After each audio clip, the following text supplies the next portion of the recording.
Hello student, welcome back. Now we will start about our third chapter of biology, that is molecular basis of inheritance. इसके पहले जो chapter हमारा हुआ है inheritance and variation, वो अपना जेनेटिक्स से रिलेटेड था. उसी से रिलेटेड यहाँ पर हमारा ये जो चैप्टर है वो है मॉलिकुलर बायोलॉजी से रिलेटेड है. DNA, RNA, genes, genetic code वगैरह वो सब तमाम चीज़ें इसके अंदर डिटेल में आने वाली हैं. तो हम यहाँ पर अभी शुरू कर रहे हैं मॉलिकुलर बेसिस ऑफ इनहेरिटेंस. अब यहाँ पर हमें देखना है डिस्कवरी ऑफ डीएनए किस तरीके से यहाँ पर हुई है. हमें अभी तक जो हमारा बैकग्राउंड है, जो हमारी स्टडी हुई है, इतना तो हमें आइडिया हो चुका है कि यहाँ पर जो है after the discovery of microscope वहाँ पर जो है सेल होता है. Every living organism that is made by cell inside the cell cytoplasm and main genetic material that are present in the nucleus. Nucleus के अंदर होते हैं. अब न्यूक्लियस के अंदर thread like structures are present, those are called as chromosome.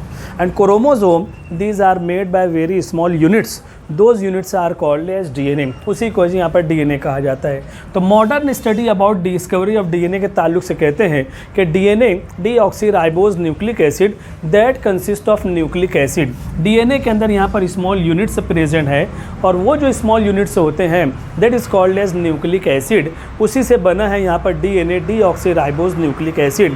और DNA के ताल्लुक से एक चीज़ और हमारे सामने है कि डीएनए हमेशा डबल हेलिक्स फॉर्म में रहेगा, डबल स्ट्रैंडेड रहेगा, यानी 2 स्ट्रैंड्स आर प्रेजेंट और ये दोनों के दोनों strand those are overlapped with each other. एक दूसरे के ऊपर उनकी जो यहाँ पर ओवरलैपिंग रहेगी.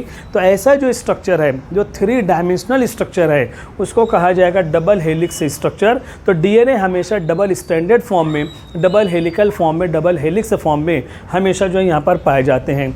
सबसे पहली मर्तबा डीएनए यहाँ पर डीएनए को जो डिस्कवर करने वाला जो साइंटिस्ट है वो मेस्चर ने यहाँ पर जो है डीएनए को आइसोलेट किया है फ्रॉम द पस सेल. पस सेल से जो है यहाँ पर जो इंजरी हो जाती है, पस होता है, कॉटन के ऊपर जो पस जमा हुआ था उसके ज़रिए से सबसे पहले उसने यहाँ पर पस सेल के ज़रिए जो है डीएनए को आइसोलेट किया. जब डीएनए को आइसोलेट यहाँ पर किया तो उसके अंदर यहाँ पर जो है जेनेटिक मटेरियल मौजूद थे न्यूक्लियस के अंदर और उसको उसने नाम दिया था यहाँ पर जो है न्यूक्लिन. तो मिस्टर ने यहाँ पर सबसे पहले डीएनए को नाम दिया था nuclein. These are called as nuclein which is made by 2 component. यहाँ पर जो फॉस्फेट ग्रुप और वो एसिडिक ग्रुप के साथ में कॉम्बिनेशन था, इसीलिए वो जो न्यूक्लिन फॉस्फेट और उसके बाद जो एसिडिक ग्रुप के साथ उसका अटैचमेंट है, तो इसी को हम यहाँ पर कहते हैं फॉस्फोरिक एसिड. फॉस्फेट ग्रुप जो डीएनए आरएनए के अंदर है that is present in the form of phosphoric acid. इसीलिए ये जो न्यूक्लिन है that are showing acidic nature. अब ये न्यूक्लिन जो फर्दर स्टडी यहाँ पर होती है उसके ज़रिए से मालूम पड़ता है कि यहाँ पर एसिडिक नेचर है, यानी we can say that nuclein और that may be called as nucleic acid. जब एसिडिक नेचर है तो nuclein that is called as nucleic acid. अब ये जो न्यूक्लिक एसिड है, अगर लिविंग ऑर्गेनिज्म की हम स्टडी करते हैं तो 2 टाइप के न्यूक्लिक एसिड है, एक है डीएनए, दूसरा है RNA. DNA deoxyribose nucleic acid और RNA ribose nucleic acid. World में जितने भी लिविंग ऑर्गेनिज्म पाए जाते हैं हर एक के अंदर यहाँ पर DNA, now we are called as, हर एक के अंदर डीएनए दैट इज़ कंसीडर्ड और that is called as genetic material. RNA these are genetic material in some viruses. कुछ वायरसेस ऐसे होते हैं जिनके अंदर आरएनए जेनेटिक मटेरियल है और बहुत सारे वायरसेस ऐसे हैं जहाँ पर आरएनए डीएनए भी वहाँ पर जो जेनेटिक मटेरियल है. बहरहाल आरएनए यहाँ पर some viruses they are considered as a genetic material. लेकिन एक और आरएनए की टाइप पाई जाती है जिसको कहा जाता है नॉन जेनेटिक आरएनए. और वो नॉन जेनेटिक आरएनए जो होते हैं वो 3 टाइप के होते हैं. एक है यहाँ पर mRNA, दूसरा है यहाँ पर rRNA और तीसरा यहाँ पर होता है tRNA. और ये तीनों RNA they perform specific function और इनका जो स्पेसिफिक फंक्शन रहेगा those are called as, those are responsible for protein synthesis. तो प्लांट्स जो होते हैं green plants those are called as autotrophic. Autotrophic nature होता है, they can prepare their own food material. तो यहाँ पर इसीलिए उसको ऑटोट्रॉफ कहेंगे. तो प्लांट्स के अंदर फोटोसिंथेसिस भी होता है. प्रोटीन सिंथेसिस भी होता है, and that protein synthesis in plants those are carried out with the help of these 3 types of RNA, जिनको हम नॉन जेनेटिक आरएनए कहेंगे। और जेनेटिक आरएनए जो वायरसेस के अंदर होता है, they are responsible for spreading of the diseases. जो different types of viral infection है, जैसे हम देख रहे हैं कोरोना जो है ये वायरल इन्फेक्शन है, तो ये जो आरएनए होते हैं दीज आर कॉल्ड है जेनेटिक आरएनए, इसको हम कहेंगे।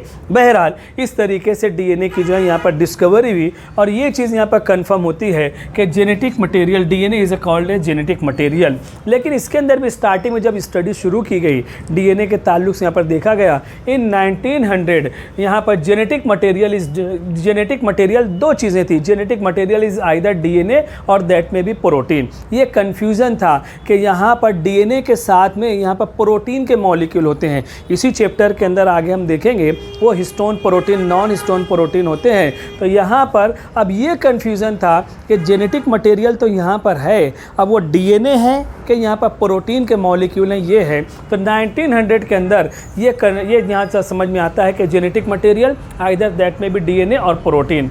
लेकिन जो फर्दर इन्वेस्टिगेशन यहाँ पर है उसके ज़रिए से ये रिज़ल्ट हमारे सामने आता है कि DNA is only the genetic material and protein is not a genetic material. वहाँ पर आगे भी इसके जस्ट आफ्टर हम यहाँ पर देखेंगे कुछ हमारे सामने जो है ऐसे एक्सपेरिमेंट्स हैं जिसके ज़रिए से ये चीज़ यहाँ पर जो प्रूव हो जाती है कि डीएनए यहाँ पर जो है जेनेटिक मटेरियल के तौर पर यूज़ होता है, protein is not a genetic material.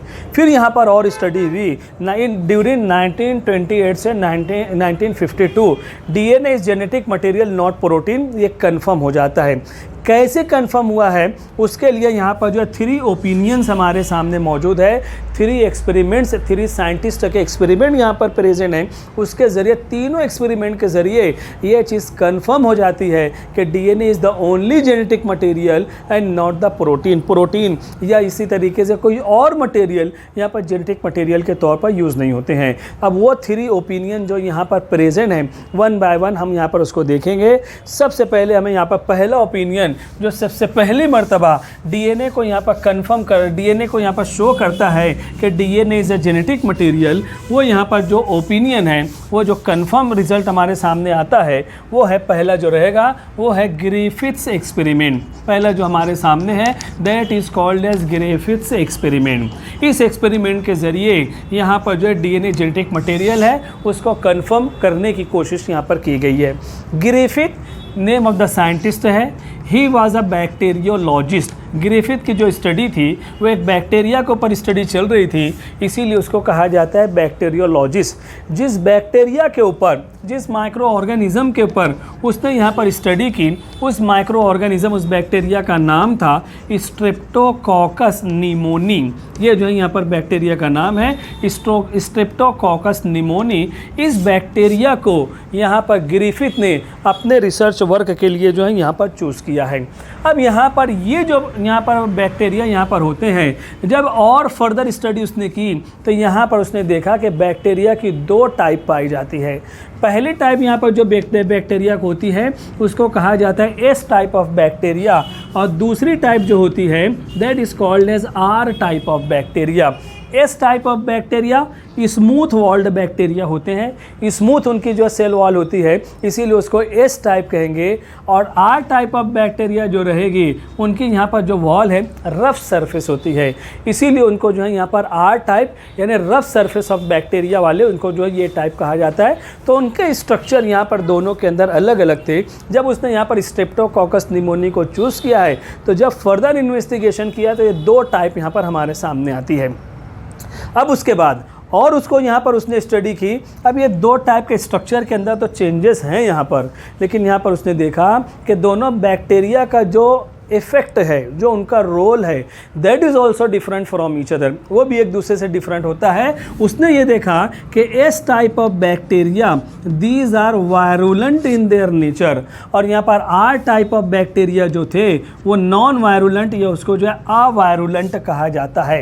यही वायरुलेंट जिसको nowadays we are called as pathogenic in their nature. ये जो बैक्टीरिया यहाँ पर हैं S type of bacteria virulent हैं, यानी यहाँ पर जो है ये पैथोजेनिक नेचर यहाँ पर इनका जो है यहाँ पर पाया जाता है। They are responsible for spreading the bacterial infection in the living organism. Living organism के अंदर बैक्टीरियल इन्फेक्शन के लिए यानी यहाँ पर डिसीज़ स्प्रेड करने के लिए इस टाइप ऑफ बैक्टीरिया उसके लिए जो है यहाँ पर रिस्पॉन्सिबल हैं। और आर टाइप ऑफ बैक्टीरिया जो अवायरुलेंट है और उसके लिए नाउअडेज जो टर्मिनोलॉजी यहाँ पर इस्तेमाल होती है उसको कहा जाएगा यहाँ पर that must be called as non pathogenic in their nature या अवायरुलेंट। यानी अगर आर टाइप ऑफ बैक्टीरिया किसी बॉडी के अंदर हैं तो those are not responsible for spreading any type of disease.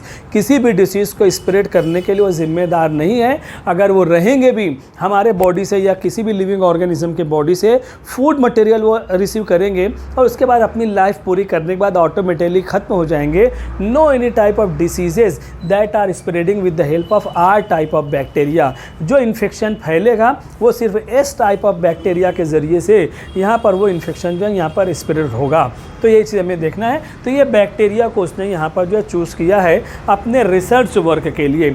अब ये बैक्टीरिया का रोल क्या है? What is the role of this bacteria? This bacteria that is responsible for spreading pneumonia disease.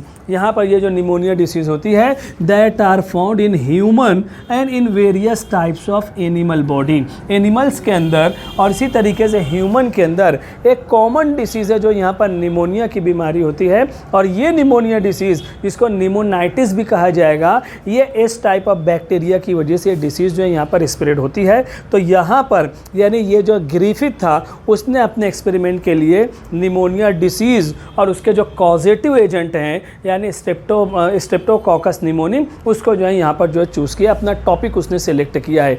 किस लिए सेलेक्ट किया है? To show that DNA is a genetic material, ये कंफर्म करने के लिए। लेकिन अभी हम देखेंगे रिजल्ट कंफर्म नहीं होता है। उसी एक्सपेरिमेंट को दूसरे साइंटिस्ट यहाँ पर करते हैं, उसके बाद वो चीज़ जो है यहाँ पर प्रूव हो जाती है कि no doubt DNA is a genetic material. लेकिन एग्जैक्ट क्लैरिफिकेशन ये पहले एक्सपेरिमेंट के अंदर नहीं होता है। एक डाउट थोड़ा सा रह जाता है कि what may be the protein और डीएनए, लेकिन उसका कंफर्मेशन बहरहाल अगले एक्सपेरिमेंट के अंदर यहाँ पर जो हो जाता है। अब यहाँ पर हम देखते हैं जब एक्चुअल यहाँ पर ग्रिफिथ का एक्सपेरिमेंट यहाँ पर स्टार्ट होता है, हर साइंटिस्ट अपने एक्सपेरिमेंट के लिए कुछ न कुछ मटेरियल को यहाँ पर चूज़ करता है। जैसे आपके सामने प्रेजेंट आपके सामने मौजूद है, मेंडल ने यहाँ पर जो है पी प्लांट को अपने एक्सपेरिमेंटल मटेरियल के तौर पर चूज़ किया है। ड्रोसोफिला को जो है यहाँ पर जो है उसने मॉर्गन ने यहाँ पर जो सेलेक्ट किया है। उसी तरीके से यहाँ पर ग्रिफिथ ने अपने एक्सपेरिमेंटल मटेरियल के लिए माइस यानी माउस रैट का यूज़ किया है। यानी यहाँ पर हम देखते हैं अब क्वेश्चन ये पैदा होता है कि निमोनिया की डिसीज़ ह्यूमन के अंदर तो कॉमन है, एनिमल के अंदर भी पाई जाती है, कोई डाउट नहीं उसके अंदर, लेकिन माउस को क्यों लिया गया? उसकी वजह मैं बता देता हूँ। उसके लिए एक जेनेटिक रीज़न यहाँ पर प्रेजेंट है। ह्यूमन के अंदर जो जीन्स पाए जाते हैं और माउस के अंदर यहाँ पर जो जीन्स होते हैं 97.5% जीन्स उनके और हमारे दरमियान यहाँ पर जो सिमिलर पाए जाते हैं। यानी कोई भी मेडिसिन, कोई भी केमिकल, उसका रिज़ल्ट अगर हमें देखना है ह्यूमन के अंदर यहाँ पर क्या रिज़ल्ट है, अगर जेनेटिकली नियरली अगर वो यहाँ पर एनिमल रहेंगे तो तकरीबन नियर रिज़ल्ट हमारे सामने उसका भी आएगा। इसीलिए यहाँ पर जब माउस का लिया गया है 97.5% जीन्स माउस और यहाँ पर ह्यूमन के अंदर यहाँ पर सिमिलर है। इसीलिए ये डिसीज़ को चेक करने के लिए, DNA as a genetic material को चेक करने के लिए जो हमसे नियरली हैं उनको यहाँ पर जो है चूज़ करने, उसको जो है यहाँ पर सेलेक्ट किया है। आप बच्चे एक क्वेश्चन और पूछ सकते हो, यहाँ पर मंकीज़ को क्यों नहीं लिया गया? वो तो 99% यहाँ पर सेम होते हैं। सवाल है, एक अच्छा रीज़न यहाँ पर भी रहेगा, यानी एक अच्छा क्वेश्चन यहाँ पर आता है। इससे ज़्यादा करीब, ये तो 97.5% है। अगर मंकीज़ बंदरों को हम ले लेते, चिंपैंजी को ले लेते, 99% यहाँ पर सेम है। तो वजह यहाँ पर ये रहेगी, जो साइंटिफिक वजह नहीं है वो सबसे ज़्यादा सूटेबल है, कोई डाउट भी नहीं है। वजह ये रहेगी कि माउस को हैंडल करना हमारे लिए आसान है और अगर यहाँ पर मंकीज़ रहेगा उसको हैंडल करना, कंट्रोल करना हमारे लिए जो यहाँ पर मुश्किल हो जाएगा। तो इसीलिए यहाँ पर उसके बाद अगर देखा जाए मंकीज़ के बाद सबसे नियर हमारे जो रिलेटिव्स हैं, जेनेटिक रिलेटिव्स जो होते हैं वो माइस होते हैं। तो याद रखना है जेनेटिक मटेरियल जो यहाँ पर ग्रिफिथ ने यहाँ पर जो चूज़ किया है वो माइस है। 97.5% सिमिलर जीन्स उनके और हमारे दरमियान जो यहाँ पर पाए जाते हैं। अब यहाँ पर हम देखते हैं ग्रिफिथ का जो एक्सपेरिमेंट है that is completed in 4 steps. 4 step में ये पूरा का पूरा प्रोसेस जो है कंप्लीट होता है।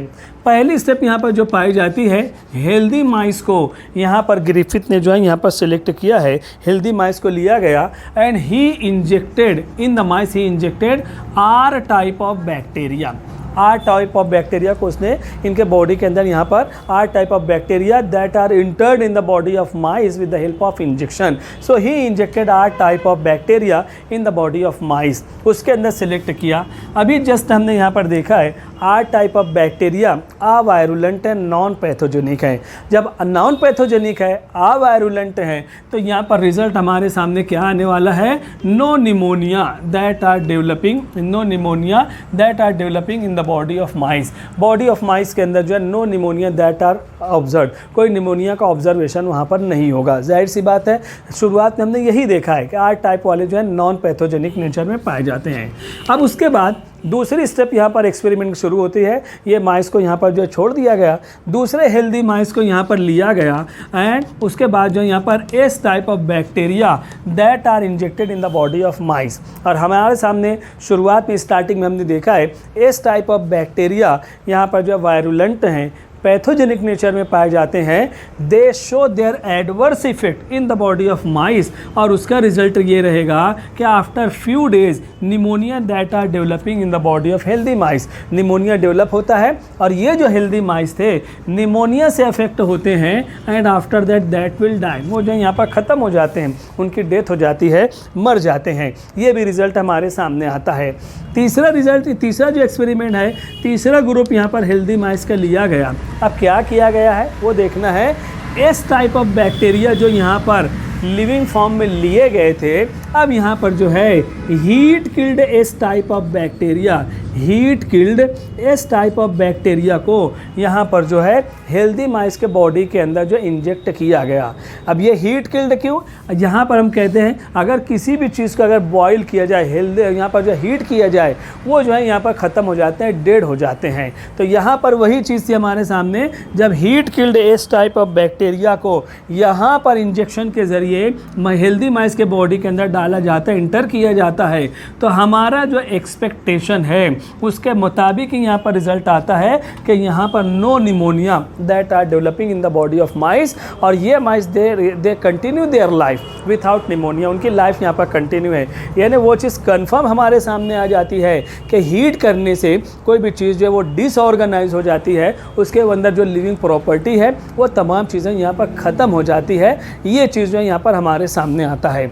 अब यहाँ पर देखो, अब यहाँ पर R type of bacteria no pneumonia और heat killed S type of bacteria no pneumonia, दोनों के अंदर यहाँ पर जो सेम रिजल्ट हैं। लेकिन अब जो लास्ट स्टेप यहाँ पर पाई जाएगी उसके अंदर हमें देखना है क्या होता है। अब लास्ट स्टेप के अंदर यहाँ पर जो रहेगा, नए हेल्दी माइस को यहाँ पर सिलेक्ट किया गया और इसके बॉडी के अंदर जो यहाँ पर बैक्टीरिया को इंटर किया गया वो 2 बैक्टीरिया हैं। पहला है यहाँ पर R टाइप ऑफ बैक्टीरिया और इसी के अंदर यहाँ पर जो है heat killed S type of bacteria, दोनों को मिक्स किया गया and then they are injected in the body of mice, mice के बॉडी के अंदर यहाँ पर इंजेक्ट किया गया। अब देखो, R type of bacteria no pneumonia, heat killed S type of bacteria no pneumonia, हमारे सामने रिजल्ट कंफर्म दिखाई देता है कि यहाँ पर भी नो निमोनिया, क्योंकि दोनों के दोनों यहाँ पर जो अवायरुलेंट नेचर है। ए हीट किल्ड का रिजल्ट हमारे सामने है, वो भी अवायरुलेंट है, लेकिन यहाँ पर जो रिजल्ट हमारे सामने आएगा वो अपोजिट टू आवर एक्सपेक्टेशन, और वो रहेगा माइस के अंदर यहाँ पर जो pneumonia that will develop and after few days वो जो माइस थे दैट विल डाई, वो जो है ख़त्म हो जाते हैं, ये आएगा। अब यहाँ पर ये हमारे लिए जो है बिल्कुल अपोज यहाँ पर जो हमारे सामने जो रिज़ल्ट आया है, अब क्या होगा। अब यहाँ पर जो है दोनों अवायरुलेंट यहाँ पर नॉन पैथोजेनिक नेचर में है। अब यहाँ पर जो है निमोनिया तो डेवलप हो गया है, अब उसको यहाँ पर चेक करना है और उसी के बाद हम यहाँ पर जो है कंक्लूजन निकाल सकते हैं। तो क्या होगा, अब ये जो बैक्टीरियाज यहाँ पर प्रेजेंट हैं, अब उनके जो डेड बॉडीज़ यहाँ पर हैं, तो यहाँ पर कन्फर्मेशन के लिए यहाँ पर ये जो dead bodies of of mice यहाँ पर हैं, माइस जिनका डेड बॉडी यहाँ पर जो है प्रेजेंट है, उसके ज़रिए उनके ब्लड सैंपल को चेक किया गया। उनका जो है यहाँ पर जैसे हम कहते हैं ना पोस्टमार्टम किया गया, तो उनके ब्लड सैंपल को चेक किया गया। तो ब्लड सैंपल के ज़रिए ये चीज़ यहाँ पर प्रूव होती है कि समथिंग दैट मस्ट है transferred from heat killed S type to the R type, something that must be transferred from heat killed S type to the R type, जिसकी वजह से यहाँ पर R type of bacteria that are converted into virulent form. तो blood sample के जरिए क्या result आता है कि something that must be transferred from heat killed S type of bacteria to the R type of bacteria, as a result of that a virulent nature of R type that are converted into virulent nature। Virulent nature के अंदर वो जो है यहाँ पर convert हो जाते हैं। तो ग्रिफिथ ने कहा कि वो जो समथिंग यहाँ से ट्रांसफ़र हुई है दैट मे बी डीएनए, लेकिन कन्फर्मेशन नहीं है। तो यहाँ पर प्रोटीन के मॉलिक्यूल भी हैं, तो यहाँ पर हो सकता है वो अगर प्रोटीन अगर ट्रांसफ़र हुआ होगा तो हम यहाँ पर कन्फर्म नहीं कर सकते हैं कि DNA is a genetic material. लेकिन ये पहला एक्सपेरिमेंट था that reach near to the result, conclusion के करीब करीब यहाँ पर पहुँचते हैं। तो यहाँ पर जो भी यहाँ पर ग्रिफिथ का कहना है कि यहाँ पर जो ट्रांसफरिंग मटेरियल था वो डीएनए है and which convert R type avirulent bacteria to the virulent nature, और वो डीएनए ही होना चाहिए। लेकिन यहाँ पर साइंटिस्ट जो हैं कोई बात अगर कोई कहे तो मान नहीं लेते हैं, उसके ऊपर बहुत सारे ऑब्जेक्शन यहाँ पर लिए गए, और ये पहला एक्सपेरिमेंट जो था उतना ज़्यादा क्लैरिफिकेशन हमारे सामने नहीं देता है। लेकिन इसके बाद के जो दो ओपिनियन रहेंगे उसके अंदर यहाँ पर जो है बहरहाल उसका क्लैरिफिकेशन हो जाता है और ये कन्फर्म हो जाता है कि DNA is a genetic material. ये चीज़ जो है बिल्कुल कन्फर्म तो हो ही जाती है। तो बहरहाल ये यहाँ पर होता है, ये डीएनए का, ये यहाँ पर ग्रिफिथ का एक्सपेरिमेंट है, ये फर्स्ट ओपिनियन है which show that DNA is a genetic material. लेकिन हम कहते हैं कि एग्जैक्ट कंफर्मेशन यहाँ पर नहीं है। एक एडिशनल पॉइंट जो आपको यहाँ पर इसके अंदर बताना है, यहाँ पर अक्सर जो एग्ज़ाम के अंदर पूछे जाते हैं, यहाँ पर जो है कौन सा प्रिंसिपल यहाँ पर ग्रिफिथ ने यूज़ किया है। तो ग्रिफिथ यहाँ अपने एक्सपेरिमेंट के लिए जो प्रिंसिपल यहाँ पर यूज़ किया है वो प्रिंसिपल जो है that is called a transformation. यहाँ पर जो प्रिंसिपल है, जो क्राइटेरिया उसने यहाँ पर यूज़ किया है उसको कहा जाता है ट्रांसफॉर्मेशन। अब ट्रांसफॉर्मेशन क्या है?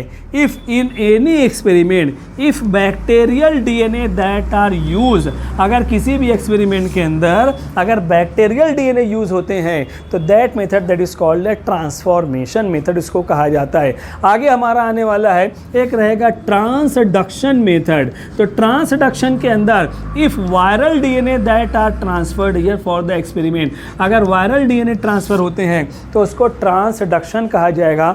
नॉलेज के हिसाब से आपको याद रखना है, एक तीसरा प्रोसेस भी ये रहेगा जिसको कहा जाता है ट्रांसफिक्शन।